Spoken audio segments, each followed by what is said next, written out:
Hello, everyone. I'm Tracy. Welcome back to another episode of 30, Flirty, and Surviving. New episodes come out every Monday at 9 a.m. on Apple, Spotify, YouTube, and iHeart. And you can follow along with everything going on with the show on Instagram at 30, Flirty, Surviving. Continue to DM and email me your questions, topics. If you have recommendations for guests in the Boston area, love hearing from you guys. And I appreciate it when you guys engage with it. So keep those coming. For today, I wanted to bring in someone new, of course. So when I had been thinking about different types of guests to bring on, I know that a lot of women in the business ownerships or entrepreneurs in this area, there's a lot of beauty areas, right? And we're always hearing about new fads and trends and things to do. And so I wanted to kind of diversify it as much as possible, but I also know everyone loves their glam and different options that they can try. So I have someone really exciting that I think you guys will be super interested in. It's an area that you've definitely heard about, but maybe something you've been a little hesitant to try. So we are going to talk all about the process, answer your questions, and hopefully ease all your concerns. So I have today with me Lauren Sciarappa from Beauty Mark Inc. Lauren, thank you so much for coming by. Thank you for having me. And Lauren is an esthetician, and she's a certified permanent makeup artist. Is that correct? Yes. So you can do traditional tattoos. I do have a tattoo license, yes. But we're specifically focusing on Cosmetic tattoos. So although she is definitely able to do that, we're gonna make sure the primary focus of the conversation is talking about the cosmetic tattoos. And I think for me specifically, I want to hear all about the microdermabrasion or the microblading, because I think that that's been something that people really want to try, kind of scared because you think permanent, it's on my face, I'm not sure. Yes. There's also all these different costs to it. What's the length? What's the process look like? The healing time? So I want to hear it straight from the expert. But before we dive into all of those details, you have had quite the journey. And this isn't necessarily where you started off your career as an esthetician. So I'd love for you, let's start with talking a little bit about Beauty Mark Inc. and sort of the history of what you were doing before and then how you journeyed into creating this particular business for yourself. Okay. So like you said, I was an esthetician. I worked in a traditional salon spa for years, about 14 years, just doing facials and waxing and different stuff that you can do at the salon. And that kind of led me to the permanent makeup. Yeah. I've always had a passion for makeup. But when I went to aesthetic school, I realized, I did love all aspects of it. I loved skincare. But yeah, I wanted to kind of journey out and learn more. And now here I am. Yeah. And what about makeup specifically? Do you think that you were sort of always drawn to? I just think the colors and just, how you could enhance your beauty with makeup. Mm-hmm. How did you particularly first learn about permanent makeup? So I did hear about it, and then I had my own eyebrows done, and I fell in love with it and said, I have to do this. I love that. Yes. So you were like, I'm going to try it out first, make sure you're an actual fan of it, and then you're like, okay, this is something that I could actually get into. Yes, I did take some time, took about, I would say close to a year to probably finally book the appointment. And they do say the average client kind of toys with it for about a year before they actually book it. It is a scary service to get into. Yeah. So people get a little nervous with it. Yeah. Okay. That makes sense. And this has really become popular in the last couple of years. Yes. So were you ever hesitant? Is this just going to sort of phase out? Is this something that I really want to build my business on? Or are you just more so the person that's like, this is what the people want and you got to sort of stay relevant. So why not get this credential. I do feel like the permanent makeup world or industry has been around for a long time, and I feel like it is becoming more popular, more known. That I didn't think that it was going to go anywhere, basically. And the industry was growing, and more stuff was coming out. It was evolving. Things were getting better, new techniques. So I wasn't really worried about that. Yeah. I kind of knew that I was in a good place. I love that. Starting that, yeah. So. Speaking of which, how often would you say are you continuing to expand your education? Like, are there classes that you have to take routinely, certain things you need to study? Constantly. I feel like I'm constantly doing new trainings and getting new certifications. Again, I feel like there's so many techniques out there, and there's so many good artists and good, teachers. Yeah. So I do feel like I'm constantly learning still. What was the jump like for you from working for somebody else for years to finally branching out and saying, I'm ready to create something of my own? The journey was exciting. Yeah. It was nice to be able to have that kind of freedom, but also in the back of your head, like, you were a little nervous to be able to, make sure things were going to work out. Yeah. And we chatted offline a little bit prior to this, and we had a really great conversation. I got to learn so much about you. One of the things that I found really inspiring was that not only were you working full-time, learning all about this different space in this field that you've been in for quite a while, juggling back and forth, getting your credentials, you're going to the board to get certain certifications and take tests. You were you are a mother. You were not past tense. You are a mother, but you were a single mom at the time too. Yes. So you have your professional career and your personal life that really required so much of your attention. And I wanted to, if you're open to it, sort of talk about that a little bit. We haven't talked too much about children and being moms on the show yet, so I thought it might be something really refreshing for people at home, because I wonder sometimes if that almost might be a deterrent, right?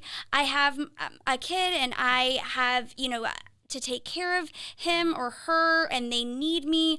I don't know if I have the time to start something new. So a lot of times I think people fall into this place of what's safe rather than trying to do something different. And what I loved about what you told me was your son was actually your inspiration as to why you wanted to get into this and why you thought it was worth it. So tell people a little bit about sort of what things looked like for you when you're trying to juggle it all, and then why he was a huge motivator for you. So I went to aesthetic school when he was probably like 6 years old. Wow. He's definitely my inspiration to always learn more, fight more, work more. So it was definitely hard to juggle that. I knew at the end of the day it was going to be worth it. I was going to make it work. The reason I went into aesthetics was because of the flexibility with the schedules. I knew that I could work shorter shifts and some nights, so I'd be able to be available for my son more. The traditional 9 to 5 sometimes ends up being 8 to 6 for some people, and that's hard. I would have never seen him, so it did give me the flexibility, but he's always been an inspiration for me to just keep moving on. I knew I needed to do it for him and provide for him, so I just kind of kept fighting. Yeah, so Have you ever found yourself in those moments of, forget this, I just kind of want to give up, it's too much, he'd be in the back of your head, and that just wasn't an option? Exactly. I love that. Yes. And how were you managing? I mean, did you have a lot of support around you to help maintain that busy, crazy schedule? I did have a lot of family help. My mom, my dad, they were great. They helped watch him, when I was working at night or picking him up from school, whatever it could be. So I did have a good support system, and that definitely was helpful as well. That's awesome. Yes. I what was when you first decided to actually start the business then? You've been able to officially do all this on your own. You're going to open up your own spot. Where do you go? Where do you start? Yeah, so I kind of fell into it. I had looked at some space prior, probably 2 years prior to opening, and the landlord had called me back that there was some space available. And I just kind of went with it. I was like, why not? Let's try it and see how it goes, you know? I did stay at my current job when I first opened and kind of worked at both places just to make sure I was financially okay. But yeah, then it just seemed to kind of take off, and yeah, it was amazing. Smart of you to keep that little bit of a safety net, Yes. and Just in case. exactly. And of course, being a mom, you can't afford to not have that, something to fall back on. So it makes sense to sort of slowly ease into it a little bit. But I think a lot of the questions that I've been getting asked as we're having these female business owners on is really like the meaty behind the scenes stuff of what the process looked like, because we talk a lot about the creation, the concept, where they started and how they got there, but it's like, what's the stuff that people don't tell you? What's the thing? Was it managing like a pipe bursting that you didn't even think about? Does your landlord take care of those things? So maybe not, like anything like that you had that moment of, oh shit, now this is all my problem. Well, so I was renting. I had the landlord, so she took care of that stuff, so I didn't have to really worry about that, which was good. I felt like I was in a safe place to start. But yeah, just like kind of learning, like, tax stuff and, all the behind the scenes, and obviously like online booking, and just kind of getting it all together. And I just kind of felt like I just learned as I went, and just kind of figured it out, asked questions, or, if someone else was around, I would ask them what they did and just kind of take it all in and kind of just figure it out as I went. That's definitely been the common thread with a lot of my guests is I am now the accountant, I am the maid, I am providing the service, I am doing my own marketing, I am handling, it's A to Z. I mean, you get this incredible opportunity and there's so much to be proud of, but there's a lot that comes along with it that maybe you didn't think of or didn't know about, or you still have to learn. It's not like, okay, now I finally hit this goal and I'm all done. There's still a lot more that sort of needs to kind of fall into place, right? Yes, there's definitely a lot more. Yes. Yeah. Okay, awesome. Was it hard for you to leave your previous job, or did you feel really ready? You had been there for quite a while, right? Yes, I had been there for about 8 years. It was hard. It was hard to leave the people and the comfortability of like having that. But I knew I was ready. I mean, I always say I'm a hustler. So I'm like, I'm just going to hustle and make it work. And I did. Yeah. And did you have a lot of your clientele follow you? I did have some. Yes, I did have some. I was doing lash extensions as well. That's what cool. I originally opened the business as just an esthetician. I quickly realized how difficult it was going to be to get my tattoo license. So I originally started just as an esthetician. And was doing the same services that I did, and then just kind of was fighting through the process to be able to get my my tattoo license, my body art license, to be able to do the permanent makeup. Is there a difference in licensing from traditional tattoos versus cosmetic tattooing? It is generally the same. It's through each town, so it's not state mandated like the aesthetics is. That's through the state. So it is, I feel like some towns do kind of group it all in together, but other towns now are finding, because it's becoming more popular, they're separating it a little bit. So I think some towns will just give you a license for, microblading or permanent makeup. And why should one go to a specific business catered and dedicated to this versus their local tattoo shop then? Can't they just go to Joe with the mom tattoo on his arm? So, I mean, there's definitely a difference between the pigment for cosmetic tattooing and traditional tattoo inks. Obviously, the training, it's a lot different to create an eyebrow or eyeliner or lips than it is to create a mom tattoo. Yeah. So, yes, it's definitely I would not recommend going to your local tattoo shop. No. And with that being said, too, because most people, I believe, it's almost semi-permanent, right? Like, it will eventually wear off a little bit. You have to go and get it touched up. Is that right? So there is a lot of misconfusion behind this. Okay. It is essentially a tattoo. I am placing pigment under the skin. But the thing with your face, our skin, the skin cells turn over, so it does kind of exfoliate. Different products will fade it quicker. So people tend to say semi-permanent. It is permanent. It will fade. It will fade some. You will, you can go back and get it touched up, get their color refreshed. It usually can last anywhere from 2 to 3 years after your initial, and then it will fade some. You will maybe need to get it freshed up a bit if you want to continue to have it, looking good. Right. But so to clarify there for people that sort of have that ideal, it's not like 3 years, it's going to go away. It's just become more subtle. Right. And sometimes it will, it's pretty superficial. It will, in some people and some clients, it will fade completely. Really? Yes. Wow. I have seen that. Yes. Interesting. Okay. I want to ask more and more questions about the process and stuff, but before I do, I have a couple more beauty questions for you.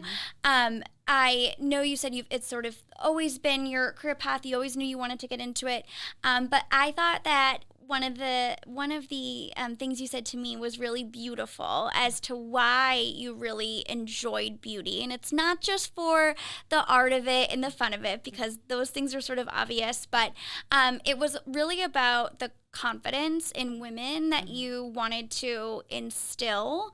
And especially moving into the permanent makeup space, even on your website, you have, it's not about making something completely different, just sort of enhancing what you already have existing. Talk to me a little bit about why that's important to you. I feel like I've always felt that if it makes you feel good, do it. Yeah. I mean, we know as women, like when we have our services done or beauty done, like we feel better, we feel more confident. So that is really important to me. I do feel like it's a big part of every day, just feeling good and feeling comfortable in your own skin. So I do think it's super important. And I always say, if it makes you feel good, go for it. I love that. Whatever it may be. Good. And so if someone came into you and was really adamant on wanting something completely drastic because they had some sort of insecurity, would that be a concern for you or something you'd want to talk through to them? Or is that sort of like, okay, yeah, whatever you want to do, it's your body, your choice type of thing? I mean, I would probably talk to them more about that. I'm super conservative. I mean, I want to enhance what you have, but not completely change, something. So it kind of depends on the situation, I would think. Okay. Yeah. And so permanent makeup in terms of cosmetics, I think most people think eyebrows. What exactly does it cover? Because there's a lot more to it. So permanent makeup could be, eyebrows, eyeliner, lips, and yeah, I mean, you can do so much with it. There's so much out there. There's scalp micropigmentation. I mean, there's just so many things that can be done with permanent makeup. Areola tattooing for, cancer patients or mastectomies, yes. Has anyone ever asked you to do freckles? Because yes. I think that's becoming another popular trend. Yes, that is. Is that something? I've seen that in a lot of other salons. I have not added that to my menu yet, but I have seen that, yes. I've seen a lot of people do that with henna too, and like different different ways, but I would imagine it's going to be a more and more popular ask in a permanent sense. Yes. Okay, and you mentioned that you got your eyebrows done first and that you made sure you liked it before you got into this. Do you have any other permanent makeup?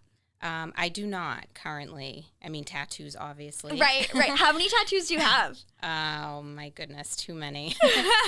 maybe 10 or so. I don't know if this counts as one. That's my sister. She's like, has so many tattoos all over her, but then they're on top of each other. So she's, so I don't know if it's one, if it's three. It depends on who I ask, I guess. Yeah. Okay, so you, so just the eyebrows for right now.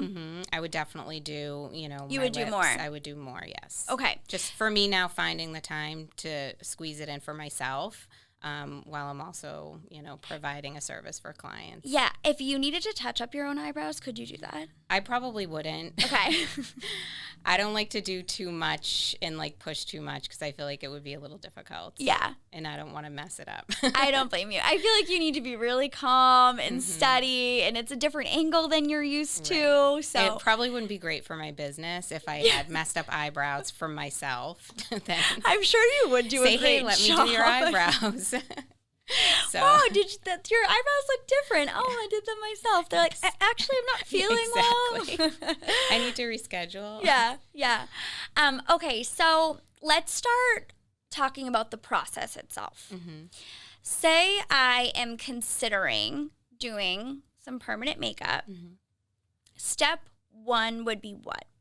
So I do offer a consult for clients that just want to know more about it. I do find a good amount of clients just book and have no idea what they're booking for, which is crazy to me.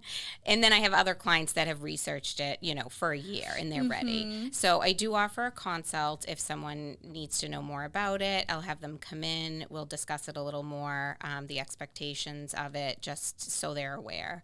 But generally, I do offer the consult in the appointment. It's about 2 hours or 2.5 hours, depending on the client. So I do always do a consult in the appointment as well. So I usually say, if you're ready, you want it, just book it. And then, we'll do the consultation as well as the procedure during the appointment. Awesome. Okay. And then let's talk about the consultation itself a little bit. So I'm sure they'll discuss a little bit sort of about their goals or what they're looking for. How do you go over what the right shape is for that person, picking the right color?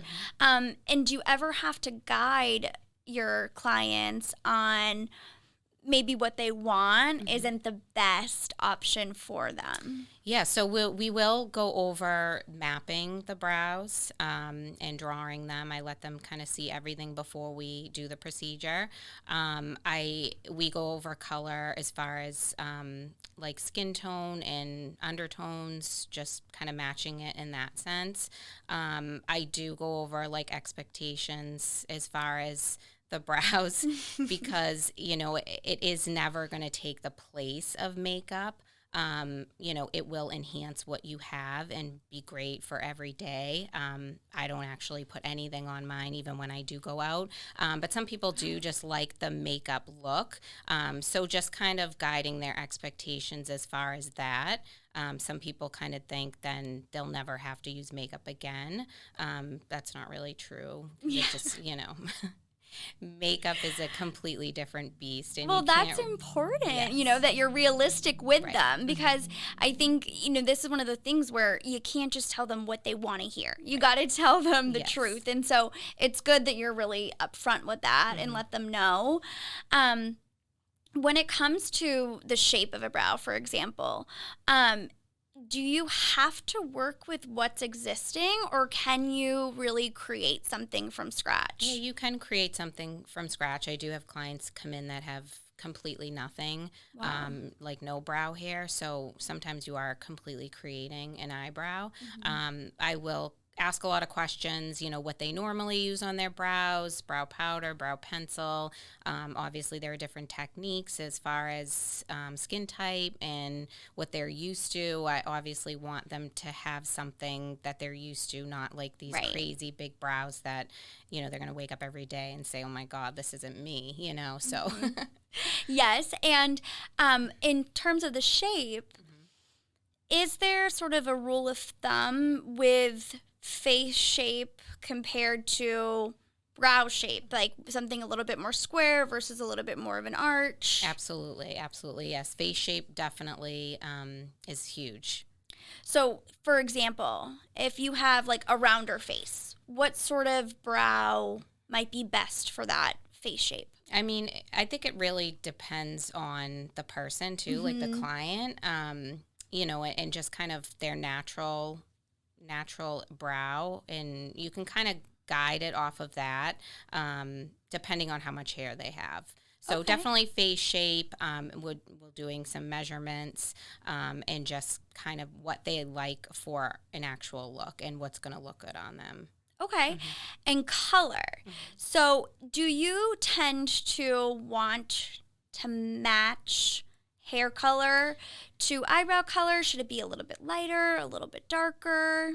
So that's a tough one, because it is really going to match with like the undertones in your skin. Yeah. So, you do want to keep it close to the natural brow color, but the pigment is going to change once it's put into your skin. So that's something else you need to go over with a client, just that, it may look a little bit warmer, but once it heals and kind of settles in, it's going to be, perfect with your skin tone and your hair color, your brow color. Interesting. Yeah, so I've had my eyebrows tinted before, but my hair is a really dark chocolate brown, but it has some red undertones to it. So when I get my hair colored, I usually make it a little bit cooler, try to get some of the red out, and it makes it very dark, almost black looking. And when I've gotten my eyebrows tinted in the past, they've just matched my hair, and it'll be very dark, and it's so shocking and it probably looks normal to everybody else, but I feel like I have caterpillars on my face, or I look like Charlie Chaplin. I'm like, what? How could you do that? I normally am like chocolate brown for my eyelash, my color, or sorry, my eyebrow color pencil, and I've never done black, and so it's a huge scare. It's very startling. So I would think that people are very cautious about going too dark. Yes, and it's always looks darker, bolder, the first week or so when it's healing. That's another hard thing to explain to clients, because they really need to trust you. They're going to look completely different once they're healed. With any permanent makeup, whether it be lips or eyeliner, it's going to change drastically over, the course of the next few weeks. So you do kind of really have to build that trust with your client, because it's hard to say they're going to look crazy when you leave, but you'll love them in 2 weeks.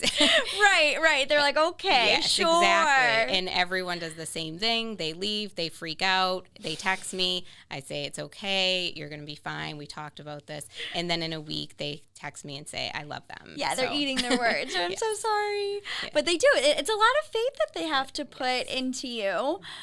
So if the initial appointment, you said it's about 2 hours. So is it a 1 hour consultation and mapping, and then about 1 hour to actually do most of the time, is the mapping, and the color choice, and getting everything set up, the numbing. Sometimes I'll numb before the procedure, so that takes up most of the time.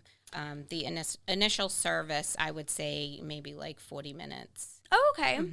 And honestly, what's the pain like?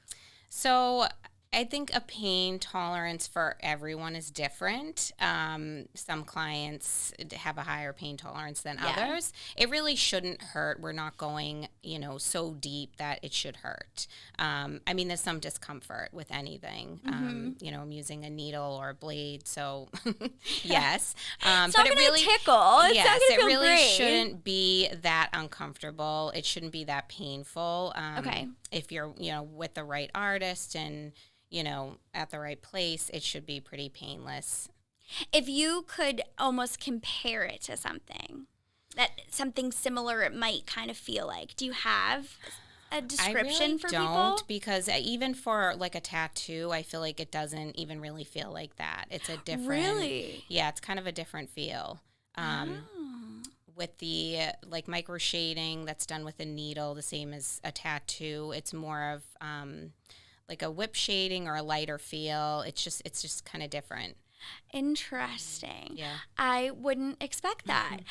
When I have 2 little mini tattoos, so I can't really, I don't know for sure. I haven't sat there for hours getting a sleeve done by any means, but when people have asked me, I always would compare these tattoos to just like if you had a sunburn and someone scratched you. I'm like, it doesn't really hurt, but it doesn't feel It's great. more of like It's an just annoying like, feeling. why would you do that? Yes. You know, I don't like it. That's how I usually describe tattoos. I was like, it's more annoying. Like, okay, enough. Yeah. Yeah. Yeah, I'm done. Right. Okay, so 40 minutes to get the eyebrows completed. After the appointment, what is the take home, like the care for your eyebrows immediately? So I provide an aftercare kit with, ink soap, and aftercare balm and instructions and everything that you should need, and kind of go over everything with my clients just to let them know what they need to do over the next 2 weeks. And yeah. Other than putting the balm on and I know these instructions, is it like you can't get them wet? Should you not touch them? Anything? So I do let them wet them to obviously wash them and clean them, because you do want to treat it like an open wound. It is a cut. It can get infected. But I do say to keep them kind of covered in the shower just so they're not getting like soaked and beat on by like the hot water, because that's probably not the best for them. Yeah. And scabbing. So do most people scab? Is that a typical sort of symptom of this? It will. The skin is healing, so it will not completely scab. I feel like with the aftercare I personally use, most clients just see like dry, flakiness. Okay. Not like a full scab. I hate to use the word scab with them because It's good to know. yeah, I think that kind of like freaks people out a little bit, but that makes me feel so much more comfortable Yes. about it, because I've heard people say scab, and I'm like, Yes. what's on your face? I don't want to walk around in public. I have places to go, people to see. Like, what am I going to do? Walk around with scabs on my face for a couple of weeks? yeah, they just get really kind of dry and flaky. And if you're using the balm, I feel like that kind of takes care of that. They will get kind of itchy. But I usually say if someone's that close to you to notice, then they should probably back up. You have bigger problems Yes. if someone is in that close of a proximity to Yes. you. That is so funny. Okay, so then how soon after the initial appointment would you have someone come back in? Is there a checkup that's required? Is it only if that person's looking for a touch-up? So I will have clients come back in, usually around like 8 to 10 weeks after. They do fade by like 30-40%. When they heal, the pigment does build with each session. So you do want to come in for that touch-up just to complete them. Again, I feel like pigments are getting so much better because everything is constantly changing in this industry. So some people may not even need the touch-up. Okay. But I do have them come back in so I can take a look, kind of go over everything, make sure they're happy, any changes that need to be made, and just kind of finalize them then. And then they're usually good for, I say 12 to 18 months, but really you want to wait as long as you can. You want to let that pigment fade as much as it can before you're putting more pigment into the skin. The skin can only hold so much pigment, so you do want to let it fade before you come back in. That's a good tip, because you might do more harm than good if you just try to do damage control there. You just kind of got to let it be and resort to maybe some regular makeup in the meantime, you know? Yes. I think there was a misconception that, a long time ago, permanent makeup was to be done yearly, and they're finding now that it's really not the case. The pigment, holds pretty well in the skin, so you want to let that fade as much as it can before you put more pigment in. Very cool. Is there any rules around getting multiple, it's not a procedure. I don't want to say procedures. I feel like that sounds sterile and super scary. But like, say I wanted to get my eyebrows and my lips done at the same time. Is there too much at once, or could you do something like that? You could do that. Okay. I think some people do book for multiple. They'll do their eyeliner and brows at the same time, or like you said, brows and lips. Yeah, that's okay. Okay. And I am by no means indicating that this happens. I'm sure it happens very, very rarely. But again, just to ease people's concerns at home, worst case scenario, say someone gets it done, they've let it fade a little bit, they've gone home for a couple weeks, they're still not loving it. What is the option for them at that point? Is it you just got to continue to let it fade? Are there things that can be done to fix it? Anything to help sort of remove it or help it fade even faster? There are things out there now, saline removal, stuff that you can pull the pigment out. So, I mean, worst case, you can do like an emergency removal if it was something, done by someone maybe unexperienced or, Yeah, they really didn't like them. But I very not by rarely, Lauren. Lauren's clients never come in unhappy. No, but very rarely have met anyone unhappy. Okay, and then sort of similar to that, we've been talking about how this sort of has blown up as a trend. Beauty world is always changing. Say they love having this permanent makeup because it's been so great. I mean, everyone wants to get up and get out the door, and it saves them so much time in their morning routine. So they love it, but 2 years down the road, thin eyebrows are back in, and they want their eyebrows to still be tattooed, but they want to change the shape, or they dye their hair and they need to change the color. Can those things be remedied over time? The color, you can definitely do color corrections or a couple sessions of removal. You can do laser removal along with the saline. So you can do something like that. As far as the shape, like going thinner, I mean, it kind of depends. I feel like every situation is different.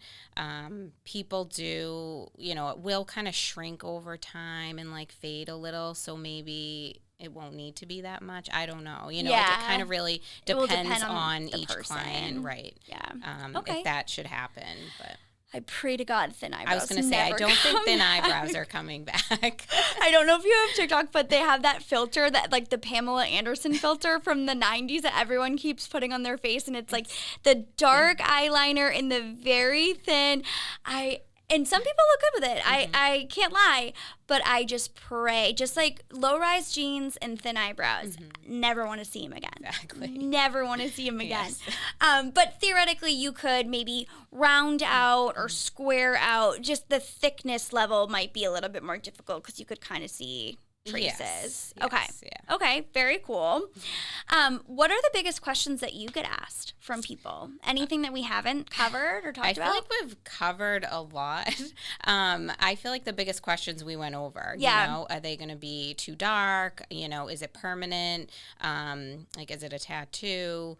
Basically, those are the questions I get, can I go in the sun after? Just like stuff like that. Okay. Oh, yeah. Well, can they go in the sun after? So you can. I always say, obviously, not while they're healing, but you want to protect your investment, and you definitely want to wear sunblock or put a hat on. It will make them fade quicker. It can make the color change, so definitely keep them covered up. Okay. Okay.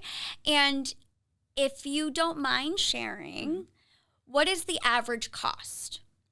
The average cost, depending on where you go, you'll see anywhere between like $550 to like $800 for an initial service. The touch-ups always cost as well, but not as much. Usually, I would say between like $100, $200. Again, it kind of depends on where you're going for your services. And that first service, that would be with a consultation included, or is that separate? That's included. Perfect. Again, I can't speak for other businesses. Right, I do offer a free, quick consult just because I feel like sometimes it's good to, clients want to come in and kind of meet you, connect with you, see if you're a good fit, which I think is huge. So I'm willing to offer my time for that because I think it's important. Do you do like a phone call consultation too, or do you want to make sure that they come in? It depends. Sometimes I have. Where is your salon located? I'm located in Canton, in the center, like Cobb's Corner. It's called the Village Shops. And typically, how far in advance are you booking out? I'm probably booked out like a month and a half to 2 months. Wow. In advance. Okay. Mm-hmm. Okay. But that'll go by quickly. Mm-hmm. Yeah.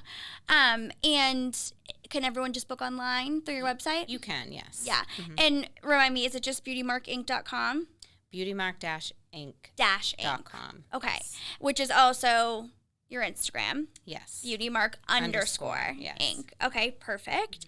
And is it just you? Are you building a team out? Do you have anyone to support you now? So it is just me currently. I am looking to start to maybe bring on a couple people. With the tattoo license, you need to complete an apprenticeship or some hours just kind of working under somebody. So I would like to offer that to new artists so that they'd be able to kind of practice in a safe place and just kind of go with it. Very cool. And do you foresee any additional services that you might add in the upcoming months or year? Definitely. I'm just booked a training in June for a different technique, and I definitely want to start doing the eyeliner as well. So I had something set up during COVID, but it kind of didn't work out. So isn't that the case yes, for everything?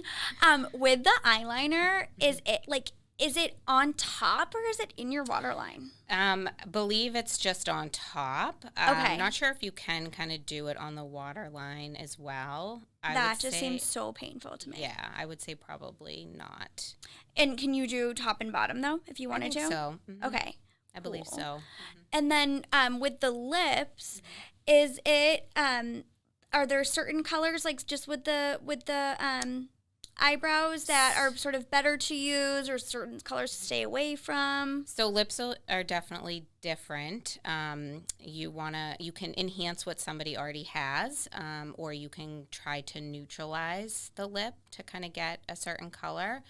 Depending on the lips, again, because everybody is so different. Mm-hmm. That I usually have people send me a picture or come in for a consult just to make sure it's something that I can work on. Yeah. The lips are super delicate. It's more of a membrane, so it's a little bit different. But yeah, a little bit different in the color choices. And I'm sure perhaps an extra layer, sort of what you're getting at, is health concerns too, because the lips can be a huge indicator of someone's health. It's not just, chapped lips that maybe you're dehydrated. The coloring of what our natural lips look like can tell us about oxygen levels and all these different things. So is there any scenarios where you may have to say this person's not a great candidate for a lip tattoo? Mm-hmm. Yeah, definitely. I haven't come across that yet, but yeah, absolutely. If I think someone isn't, right, or their skin isn't right, or, it wouldn't be best for them, I would definitely give my honest opinion and kind of let them decide from there, or maybe refer them to somebody who I think could, help them better. Yeah. And would you compare the lips more to a stain rather than a lipstick? You can do a lipstick look and you can do like a lip blush look. So there's a couple different things you can do with lips. Do people ever get like a red lip tattooed on? Yeah, I think really? People do. Mm-hmm. Yeah. Wow. I'm just picturing myself like hair is in a rat's nest. I just woke up and no makeup on and just bright red lips. So it looks like I just had a popsicle. Right. but again, it's not like a glossy lipstick look. It would be more, just your a little lips. more subtle. Yes. Okay. And then I think I've covered all of my basic questions. You said we've gone over the majority of the questions that you get asked, but I think to kind of like close it up, what might be kind of neat is going back to the beginning and sort of talking about permanent makeup in itself. I think we answered a lot of the questions as to why people have reservations, but from more of a social stigma perspective, I hear a lot of people still thinking it's taboo in a sense, because they're thinking of maybe potentially more traditional tattooing. But like you've mentioned, it could be, areola for a mastectomy survivor, and there's so many good benefits to it to really help break that down. What do you think you sort of hear the most in terms of like the haters out there about this area? I think just people that don't know much about it, or when they think of it, they think of that like old school like tattoo ink, and it's going to be like a blue like block on your face, which I mean we have seen that, you know, it's just so long ago, the industry has come so far. So it's just, just kind of telling people about it and just kind of, explaining more. Yeah. Because I feel like those people just don't really know how much it's changed since then. Yeah, I think a lot of those people, it's just like they don't want to know. So they have the idea in their head and then they don't, and then leave it at that. But there's a lot to contradict those ideals and those concepts. And I feel like that's a small percent that thinks that. You know, I feel like most people are super open to it and, they want to do it. They want to enhance what they have, or, maybe they have no brows. I mean, especially I feel like with COVID, the masks, I feel like people were really, all they saw was their eyebrows and their eyes, and they were like, I need lashes, I need eyebrows.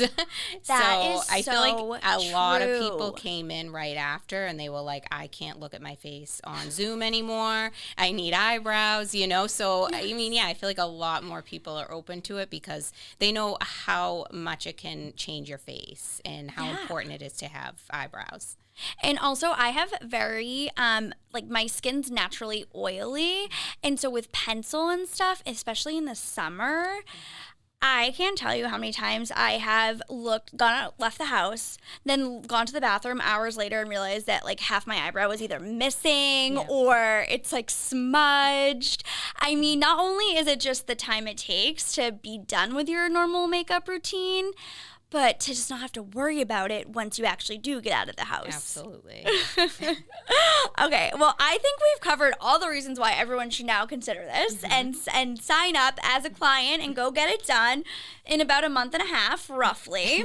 But any sort of closing pieces of advice? I want to talk twofold. So one about either just sort of your experience as a businesswoman and starting your own salon, but then also sort of your tip on beauty in general for people at home.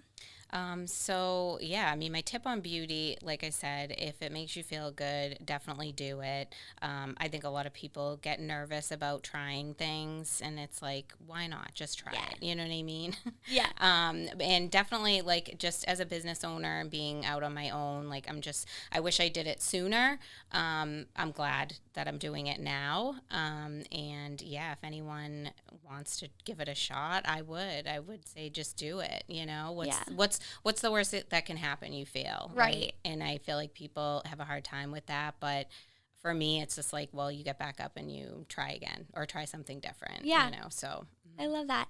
And before I let you go, I normally start with this, but I think I just got so excited that I kind of forgot. But I normally do these little icebreaker questions, and I want to give you the chance to be able to answer them if you're comfortable. But my first question is always, are you from Boston, born and raised? Born and raised at Dorchester. Yes. Oh, if I say dot rat, does that offend you or get you excited? Okay, it gets me excited. I love it. Yay. Okay. Are you comfortable sharing your age? I'm 43. Fantastic. And then relationship status. I'm a happily committed relationship. Yay. Her boyfriend's here. You guys just can't see him. Sorry, I didn't know the answer to that one. But then your zodiac sign. I'm a Pisces. Ooh, you know what? You definitely give me water vibes. You're just like, you have this empathy coming from you and this good energy. And then I had actually asked my guest last week, Rachel, about Backstreet Boys versus NSYNC. So I wanted to do something different, but I just got news today that Britney Spears is having another baby. So in spirit of that, were you a Britney or a Christina girl back in the day? Did you ever care about either one of them? I feel like I was a little bit older, but I would say more Britney than Christina. That's my girl. Well, thank you so much for Thank coming. you. I had so much fun. I learned a lot, and you got me really excited about it. I definitely would be less hesitant to try it now. So for one more time, so it's www.beautymark-inc.com, and then they can go to your Instagram page at beautymark_inc. That's correct. Perfect. And you're located in Canton? Yes. Okay. Perfect. Well, thank you Thank so much you. for coming. Thank you guys for listening, and we will see you next week. Bye. Bye.